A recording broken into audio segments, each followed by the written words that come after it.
Technology is joining us on the program as well. Dr. Singh, appreciate you taking out the time and speaking with us. This is Vineet. I hope you can hear me, sir. So first up, very many. Thank you, Vineet. Thank you. So first up, very many congratulations. It's a befitting budget when it comes to the kind of compartmentalization that needs to happen right before a big elections. What did you make of what was it offered today? Obviously, you can't please everyone, but there were enough pointers today to take back home and understand that the government is trying and doing its best. Yeah, absolutely. Thank you for having me here and for this compliment. Taking up from where you said this was an interim budget. Rather, I would add to that when you rightly mentioned so.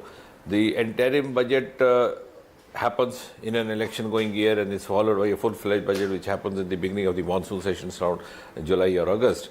But the interim budget this year, I have a reasonable amount of confidence to say, which everybody is realizing also, is an indicator of the things to come, of the contours of the overall budget that is going to happen in the month of July and August, because that is also because all of us know that it's going to be the same Prime Minister, the same approach. So he has unfolded the roadmap for the next 20 years in the journey to the pedestal of 2047 India or the Viksit Bharat.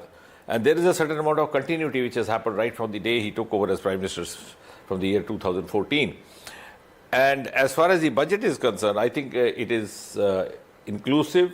It covers virtually every section of society, whether it's the four sections that Prime Minister has been reiterating in recent past, the Kisan or Annadata, the Garib, the Mahila, the Yuva, and all the other sectors, whether it's the fishery, whether it's the dairy, whether it's the agriculture, whether the young innovators, the startups, and it has also taken care of those sectors which earlier did not receive the kind of attention that they deserve, or maybe we didn't realize.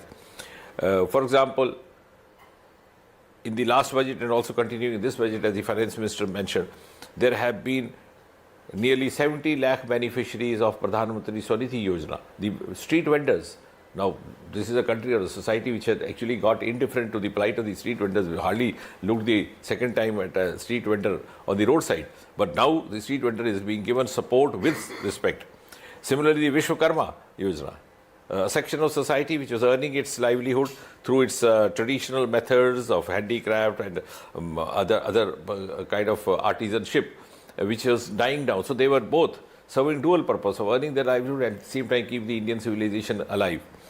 That has been addressed. Even today's budget, we have a mention of a special or exclusive scheme for biomanufacturing. Now, this is something unbelievable for a common man, because for the last 70 years, nobody looked at the bio resources of this country. We have a huge Himalayan resource over here, all full of rich with aromatic plants, medicinal plants.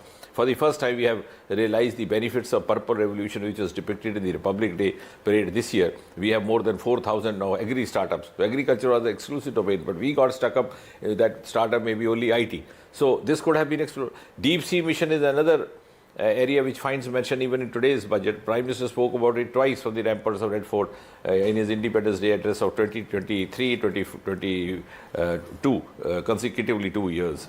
So huge ocean, marine resources. We have 12 states along the coast. We have 7,500 long kilometer coastal area. Only country which has an ocean named after it, the Indian Ocean.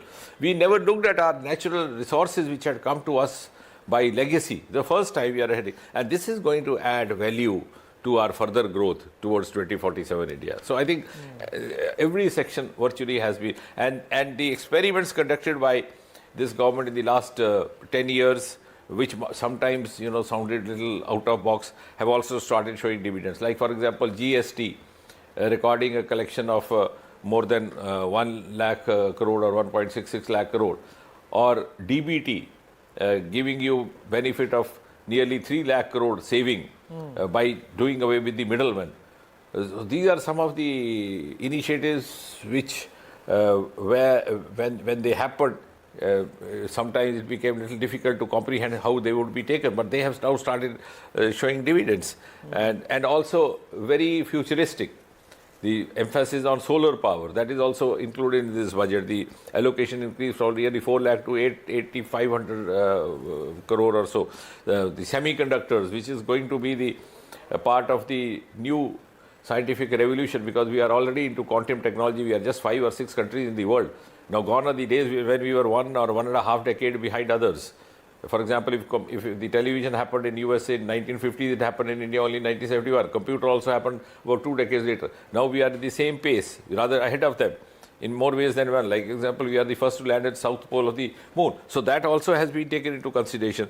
We have semiconductor allocation increased from 3,000 crore to 6,000 crore.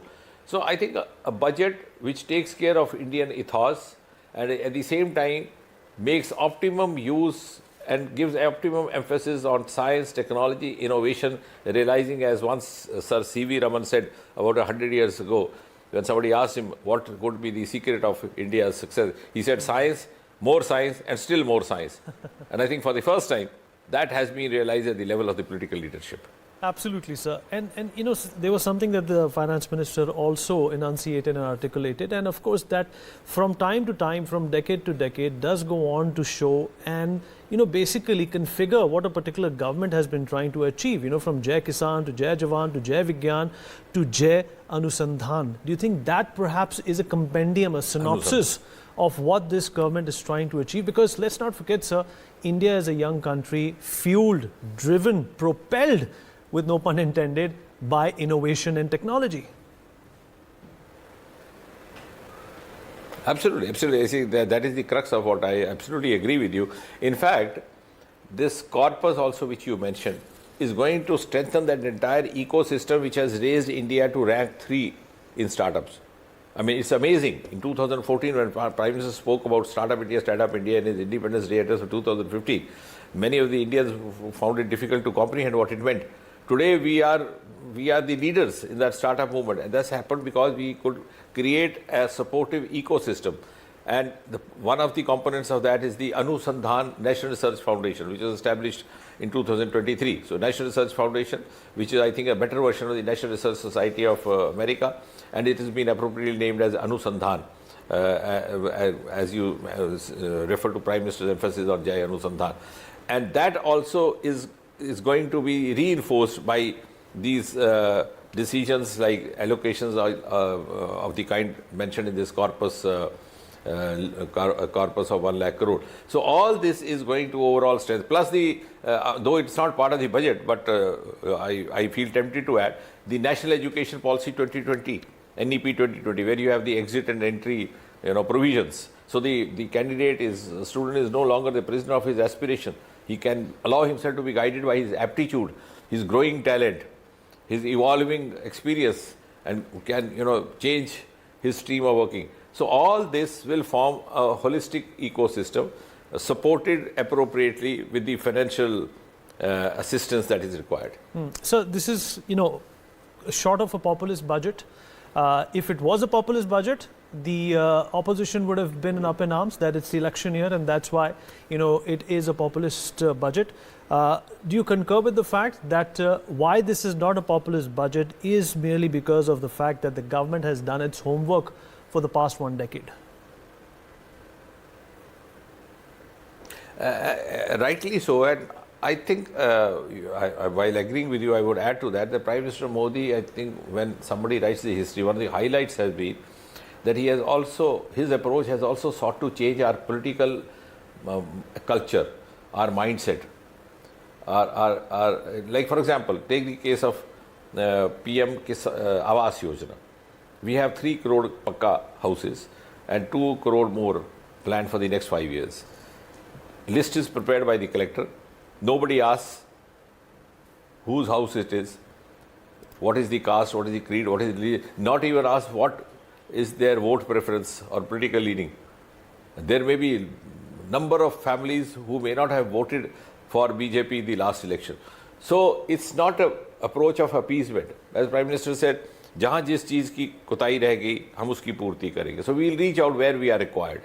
We'll fill in the gaps where they were left by the earlier government for whatever reasons. least of all the political reasons. So we would not be guided by the vote bank consideration and then leave it to the people. So I think now people have convincingly understood that. We saw that evidently lockout. If Prime Minister asked them to stay home, they stayed home because they thought if Modi ji is saying so, there must be some benefit for us, somewhere it is in our interest. So that trustworthiness, that trust which Prime Minister Modi has earned through his sheer hard work, commitment and consistent endeavor, gives the confidence and strength to do what is fair to his population, his people, rather than seeking shortcuts of appeasing one at the cost of the other.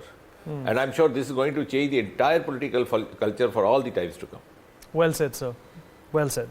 Sir, appreciate you joining us, and congratulations once again on this budget, and all the best, sir. Thank you. All the best for the upcoming elections as well, sir. Thank you.